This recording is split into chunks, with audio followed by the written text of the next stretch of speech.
Hello there, here with a review video of an album that I'm very excited to be talking about. Actually, it is this album, the self-titled debut from Blossoms, which funnily enough is called Blossoms. So this album came out in 2016. It was Blossoms' first album, believe it or not. That is the front cover, that is the back cover.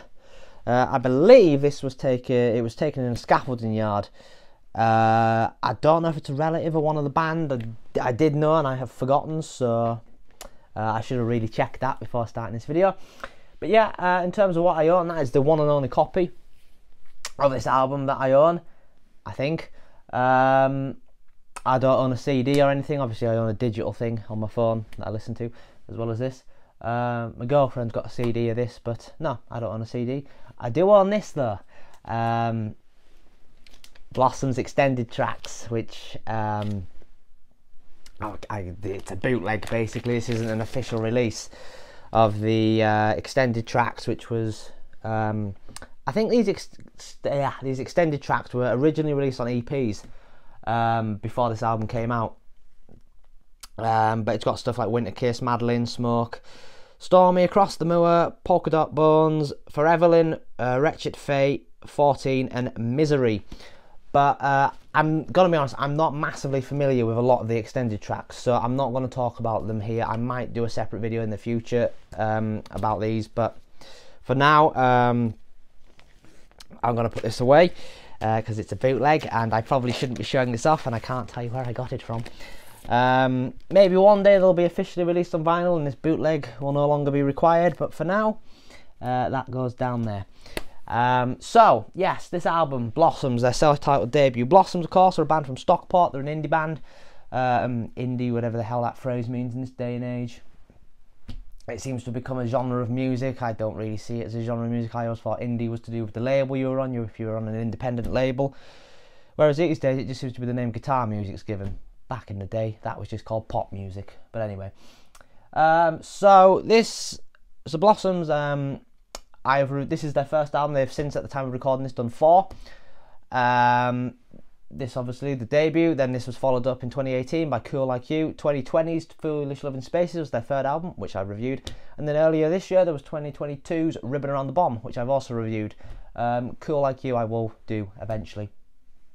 But in terms of me and Blossoms, I got into them around the Cool Like You period. So I was aware of them when this album came out, like songs like Charlemagne and stuff, but I wasn't a massive fan. It was when they released Cool Like You and when I first listened to that album when I really started to get into Blossoms. So yeah, I wasn't a massive fan when this originally came out, so I'm not going to pretend I was. But I am now. Yeah, in my opinion, Blossoms are at the minute the best band in the world. Wonderful band, fantastic. If you've never heard them, give them a listen. I don't know if I would recommend this album. If I was going to recommend a Blossoms album for people to listen to, it would be Foolish Loving Spaces, because in my opinion Foolish Loving Spaces is their best album. But this is a damn good album as well. Anyway, I'll talk a little bit now about the background. I have my trusty iPad here with all my notes on. So this album was released on the 5th of August 2016, which is hard to believe now is 6 years ago, is it? Is it 6 years? Yeah, 6 years ago.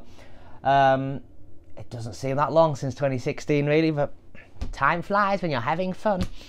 It was produced by James Skelly of The Coral and Rich Turvey, I think is how you pronounce that.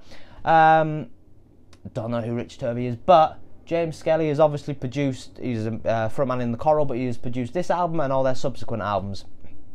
He seems to be effectively their producer, in the same way George Martin was the Beatles' producer. Yeah, so this album, despite the fact it was released in 2016, it was recorded from July to December of 2014, so why it didn't come out in 2015, I don't know. But there we go, they sat on it for nearly a year and a half, not doing anything with it.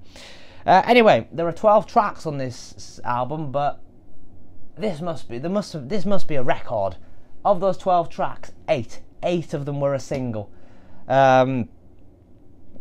Like I said before, there was a lot of because this was their debut, there was a lot of EPs that came out before this, and a lot of these were on EPs and stuff. But the 8 singles were in the following order: Blow, Cut Me and I'll Bleed, Blown Rose, Charlemagne, At Most a Kiss, Getaway, My Favourite Room, Honey Sweet. I mean, good God. I mean, it kind of goes to show the quality of this album in the way that they can have 8 singles from it. Most albums you're lucky to get 4 singles from, but 8. I'll give them the benefit of the doubt because it is their debut. But I must be honest, if this was their 4th album, if they'd released 8 singles off Ribbon Around the Bomb, I'd have been a bit like, come on lads, come on, it's a bit OTT. But since it's the debut and these were all pre-release, pre-fame even, I suppose, they can have a little bit of a pass for it. Anyway, at the time, critical reception around this album was pretty positive. Yeah, critics seem to like it. They still seem to be enjoying Blossoms to this day. And I'm sure, like, BBC Sound of 2016, which is like where the BBC look for this up and coming musicians. I'm sure Blossoms won that in 2016. I think, well, no, they didn't win it. I think they came like 3rd or something, which is still good for anyone really, because it gives you national spotlight, which I don't know if that helped them get famous. Like I say, I wasn't a fan at the time. It was around the 2nd album when I became a fan.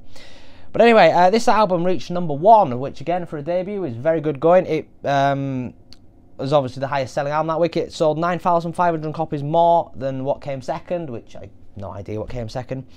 And it held on to #1 for a 2nd week.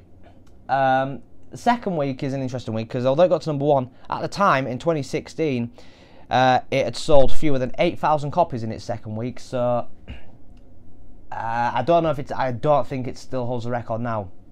But at the time, this had the record for the lowest number of sales for an album that has gone to #1. If that makes sense. I think the record was beat in 2020. I've got a funny feeling. I think Dua Lipa maybe beat it, selling even less than 8,000 copies and getting to #1. But that's the world of streaming that we live in.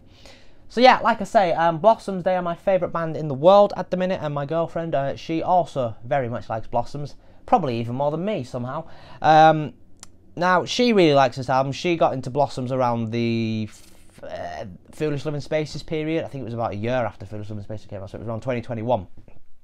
So it was later than me. But I would argue she's probably been more familiar with this album than me because she seems to have a higher bri. She seems to have been hammering this album at one point. Like I say, she's got the CD. Seems to have played it a lot in a car. And interestingly, she thinks this is an experimental album. It's probably their most experimental album. And I can see a point because a lot of the sounds on it are different from, like, for example, Ribbon Around the Bomb and Foolish Living Spaces. They kind of have a similar flow, a similar sort of vibe through the whole thing, similar theme, whereas this one's a lot more all over the place with its styles. I mean, a song like Smash Pianos is a very different type of song to My Favourite Room.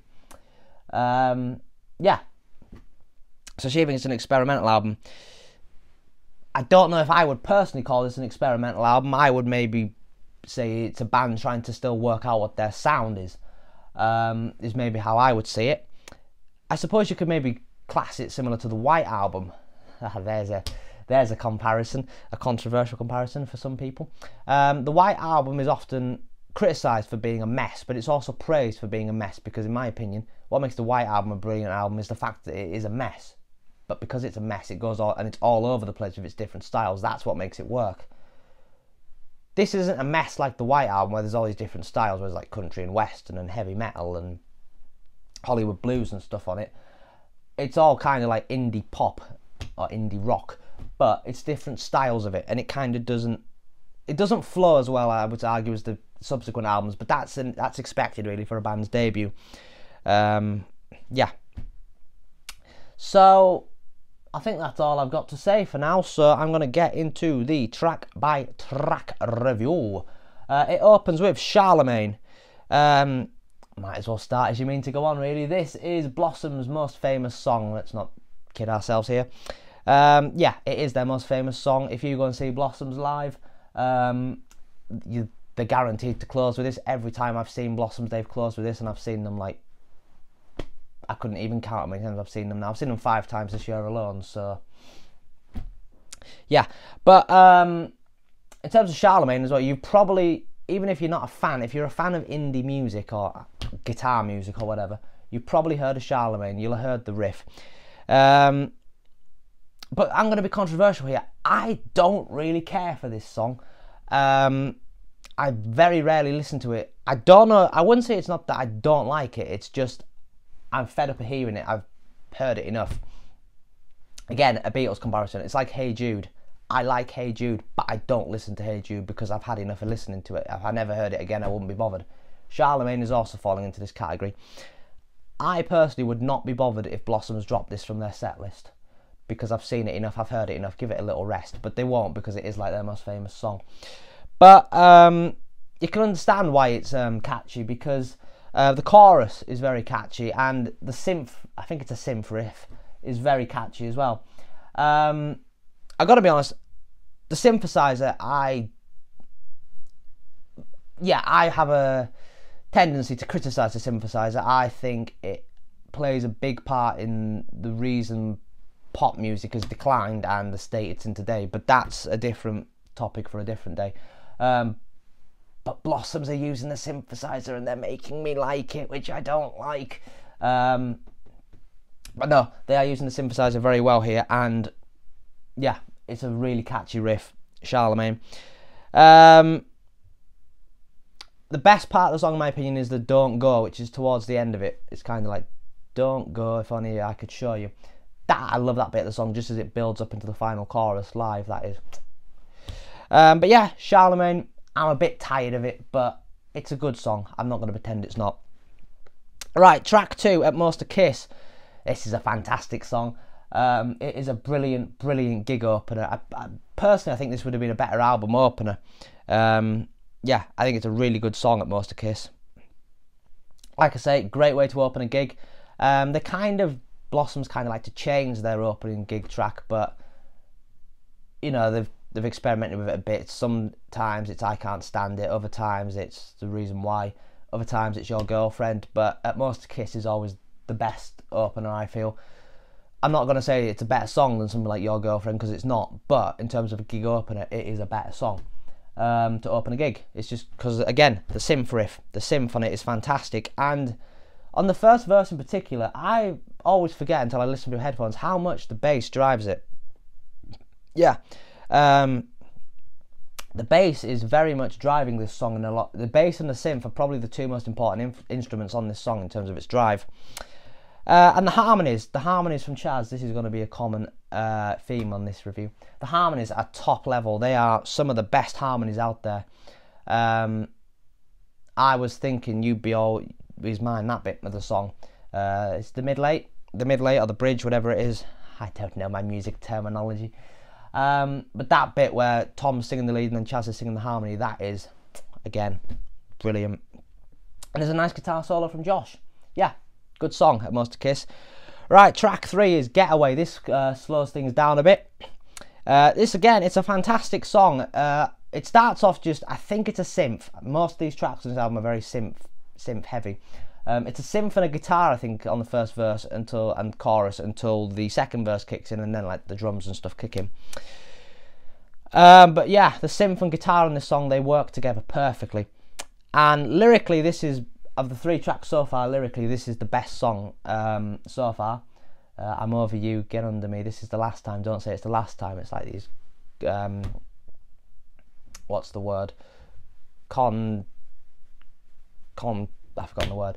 Contradicting, that's the word. Contradicting emotions, sort of telling you one thing and then telling you another thing, and it's like angel on one shoulder, devil on another. Yeah, really like Getaway, great song. Again, on the chorus, there's some fantastic harmonies from Chas. And Tom's vocals, they're great on this song. Yeah, Getaway. Common trend, this. Right, track 4, Honey Sweet. In my opinion, this is probably the best song on the album, which not so long ago I would not have thought I'd ever say for this album, because I used to not really care massively for this song, but I love it now, and I think my love for this song is largely down to my girlfriend, because she loves this song and she might have made me listen to it quite a bit over the months. But thank you very much for doing that, Bride, because it's a brilliant song, Honey Sweet, and thank you for making me realise the errors of my ways and realising how great a song this is. The synth intro on this is fab.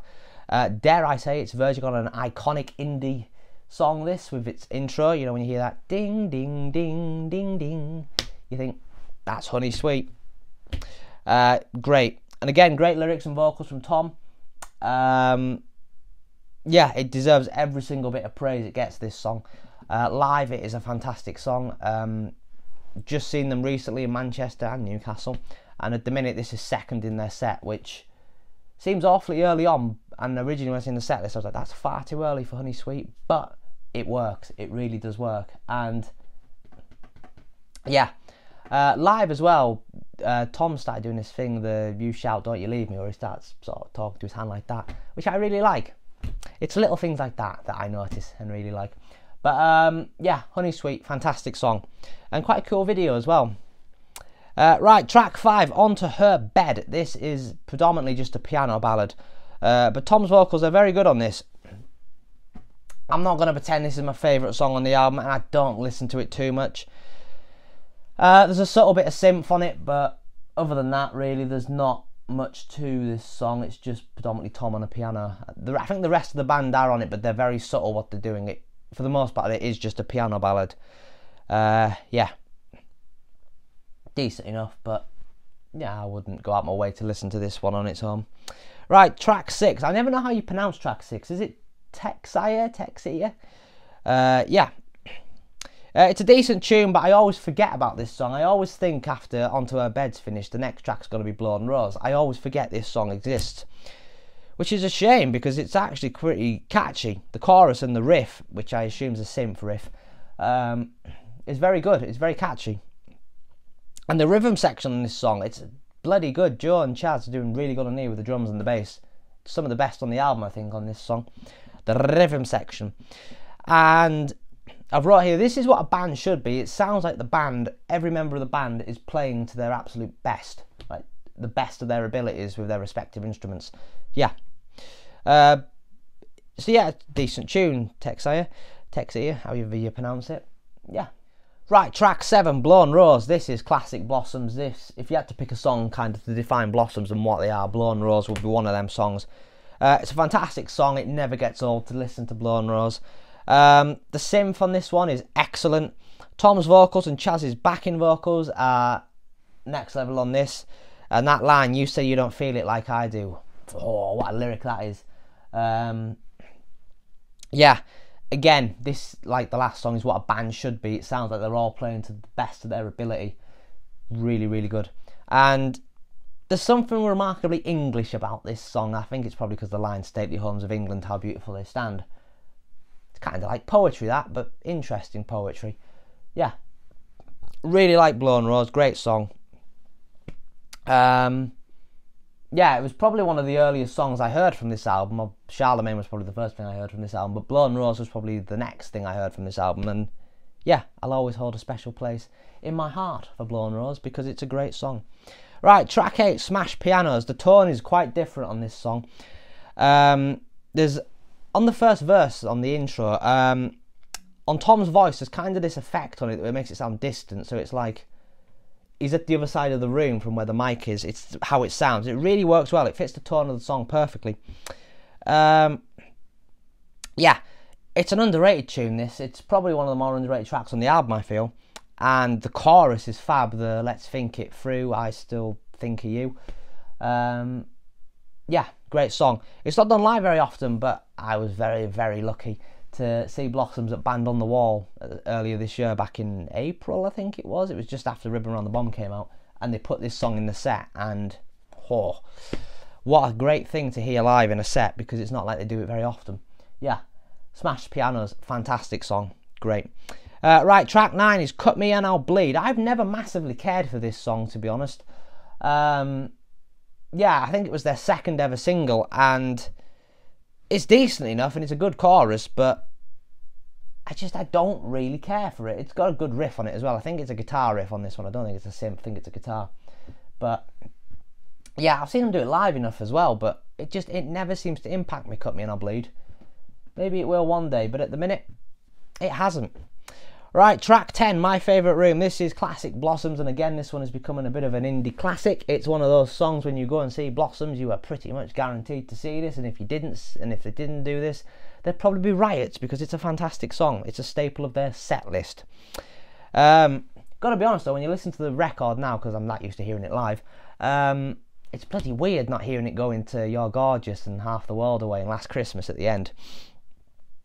And it's also strange on the record hearing it's a full band performance with like piano and backing vocals from Chas, and there's bass and stuff on it. Yeah, because obviously live Tom just does it on his own on an acoustic guitar, which I kind of prefer it live, to be honest, than the recording. But it's a fantastic song. That lyric, you're gonna get it, girl. Brilliant lyric. It's a classic, typical heartbreak song, really. Harmonies on this, it's subtle, but it's lovely. Yeah, My Favourite Room. One of the best songs on this album. It's probably joint best, to be fair, with Honey Sweet. Fantastic song. Love My Favourite Room. Yeah, it's quite sad as well. When you actually listen to the lyrics properly, it is quite a sad subject matter. But anyway. Track 11 is Blow. This is the song that started it all. This was Blossom's debut single. Yeah, drums and bass on this, they're top notch. Tom's vocals, they're fantastic. Chas's backing vocals are fab. I love the chorus on this. And it's an excellent debut single, basically. It's, yeah, fantastic through and through.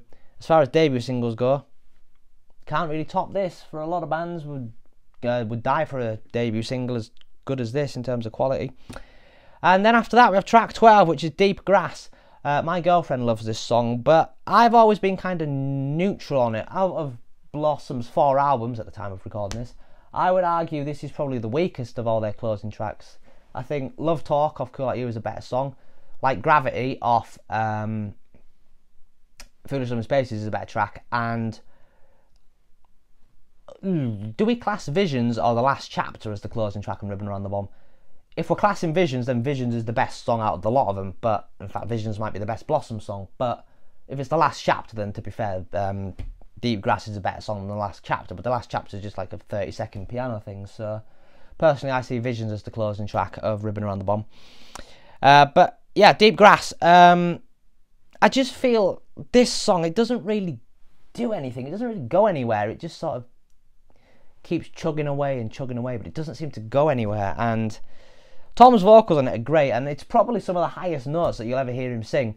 Yeah, he sings these high notes very well, and I'd love to hear this one live, to be fair. Maybe that would make me care for it a bit more, but yeah. Instrumentation on this track, again, it's very good. Band playing to their full abilities, full capabilities, etc. But yeah, it's never really been a big thing for me, this song. I know it's very rare I listen to it, to be honest. Normally after Blow finishes, I just knock the album off because I don't care for Deep Grass enough to listen to it straight all the way through. But like I say, my girlfriend loves this song, so I must be the minority. Anyway, that is it. That is the 12 tracks on the standard edition of Blossoms, their self-titled debut. Again, this album, it's decent, it's very good. It's not their best bit of work. I think Foolish Love in Spaces is a much better album than this, but as far as debuts go, this is a fantastic album. I love the cover. I do love this artwork, to be honest. There's something very northern about it. It looks very cold. Yeah, they look cold in the picture. But anyway, yeah, like I said, I've reviewed Foolish Love in Spaces and Ribbon Around the Bomb. If you want to find them, they're on my channel somewhere. Although my Foolish Love in Spaces video, it's not brilliant. It's getting a, well, I'm going to say it's an old video. It's a 2-year-old, nearly 3-year-old video now. So, yeah.